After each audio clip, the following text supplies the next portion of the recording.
Reading for September 16th, Science of Mind, A Philosophy of Faith, A Way of Life by Ernest Holmes. Reading from page 431, paragraph 3, through page 433, paragraph 1, using inclusive language. The Secret of Prayer, Matthew chapter 6, verse 6. The secret of prayer and its power in the outward life depends upon an unconditioned faith in and reliance upon this inner presence.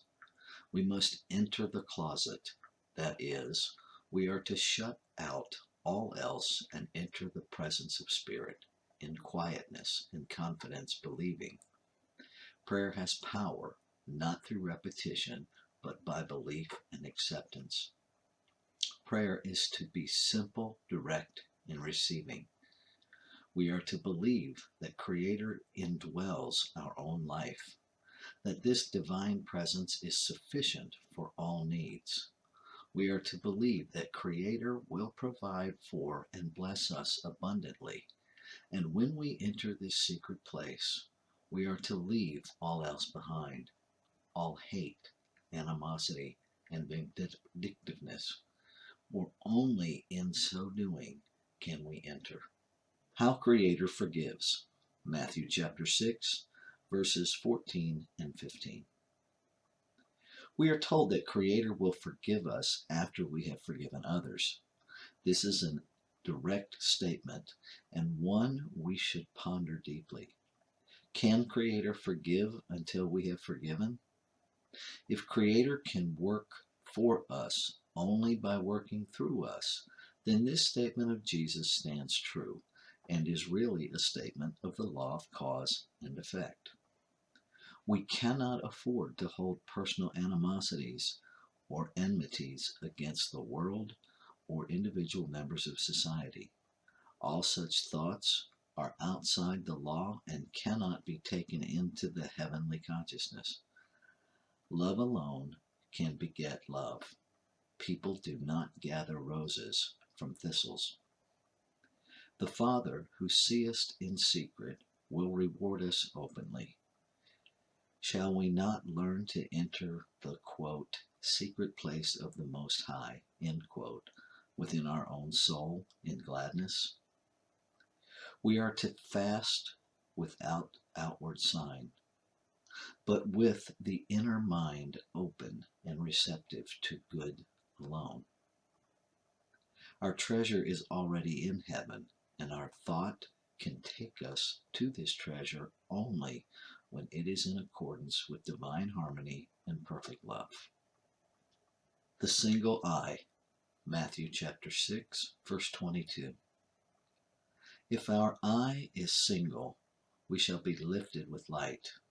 This is, when we perceive the unity of good, we shall perceive it in its entirety, an undivided whole. But if our eye be filled with evil, we shall remain in darkness. We must cleave to the good and trust absolutely in the law of Creator to bring about any desired end. Spirit will mold our purposes when we allow it to do so.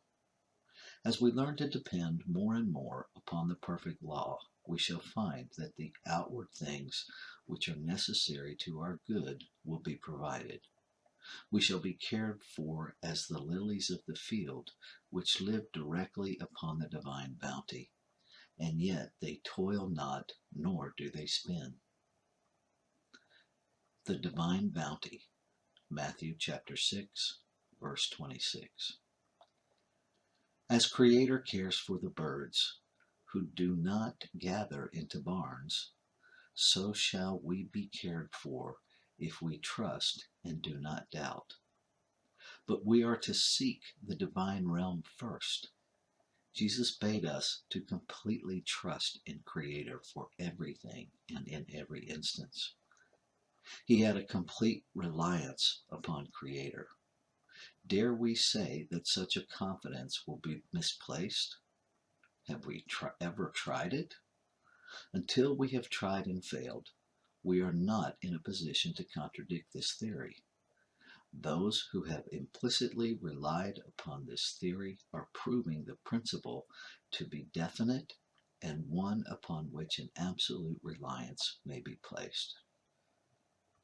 Have no fear of tomorrow. Enjoy today. Refuse to carry the corpse of a mistaken yesterday. What untold misery is suffering through the burdens imposed on our yesterdays and the bitter prospects of our tomorrows.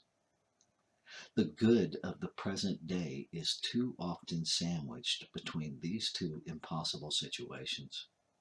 The day in which we live is sufficient.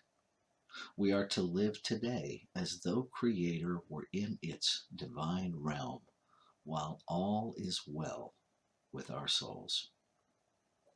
Jesus made the greatest claim upon Creator of anyone who ever lived.